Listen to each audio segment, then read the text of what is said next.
இது வந்து கூட இந்த சுவமில்லாத ஆக்கள் வயிற்றுப்பட்ட ஆக்கள் எல்லாருக்கும் எவ்ரிடே ஒரு கொஞ்சம் ரைஸ் சாப்பிட்டா தான் ஓகேயாக இருக்கும். அப்போ இது டின்னரை நான் எடுக்கிறேன். இந்த ரைஸ் வந்து கறி பருப்பு சிக்கன் முருங்கங்காய் கத்திரிக்காய் போட்ட கறி சுக்கினி பீட்ரூட் மாங்காய் வத்தல்ல சொதி. உண்மையாகவே நான் செய்கிறது வந்து எல்லாரும் எனக்கு அன்பான ஜனங்கள் என்னோட கதைக்கிறவ எல்லாரும் என்ற செய்முறையை கேட்கிறவ எப்படி செய்கிறது வருத்தங்கள் கால் வருத்தம் வயிற்றுப்பிரட்டு இப்படியான வருத்தங்கள்னால நான் கரநாளை செய்ய போகிறதாலும் இல்லை. எங்களோட வயது நாங்கள் நீதிகளை ஆரோக்கியமாக சாப்பிட்டு கடவுளை தேடி போகிறதை ஒழிய 65 வயது சென்றுட்டு நாங்கள் கடவுளை நோக்கணும் ஒழிய அவர்களுடைய வசனங்களை எப்பொழுதும் நாங்கள் நல்லதை செய்கிறதான் உண்மையான எங்களோட சுகம். ரெண்டா வீட்டில் எழும்பி சமையுங்கோ சாப்பிடுங்கோ. சாப்பிடாம இருக்க இனி இல்லைன்ற ஒரு வகையான நோய் எங்களை அணுகி கொண்டிருக்கிறபடியினால எனக்கு மெயின் இம்பார்ட்டன்ட் ஹெல்த்தி சாப்பாடு.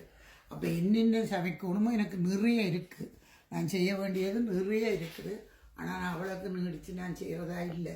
ஒரு கொஞ்ச நாளைக்கு இது எல்லாருக்கும் இந்த முக்கிய சாப்பாடுகள் யூஸ்வலி சாப்பிட்ற சாப்பாட்டை மட்டும்தான் நான் மெயினாக போட்டு காட்டுறேன்.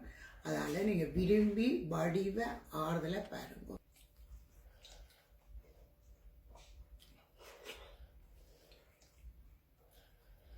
சமைக்கவே எங்களுக்கு இல்லாமல் இருக்குண்டு. அதனால் எல்லோரும் சாப்பிடுங்க சமையுங்க. நல்லா இருக்கும். எல்லாருமே இந்த விரதக்காரர் நிச்சயமாக இந்த மாங்காய் வத்தல் வந்து சூட்டை தணிக்கிறது. அதால் மாங்காயை வண்டி சமைக்கலாம்.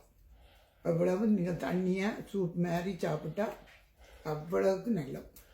அப்போ தான் உடம்புக்கு எங்களுக்கு சுகமாக இருக்கும். சின்ன குழந்தைகள் கூட இதை பார்த்து தான் பழகுவினோம்.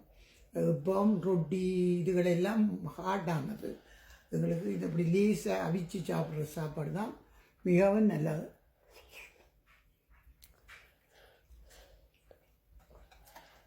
ஓகே, சந்தோஷம். நீங்கள் சார ஹெல்ப்புக்கு நன்றி, வணக்கம்.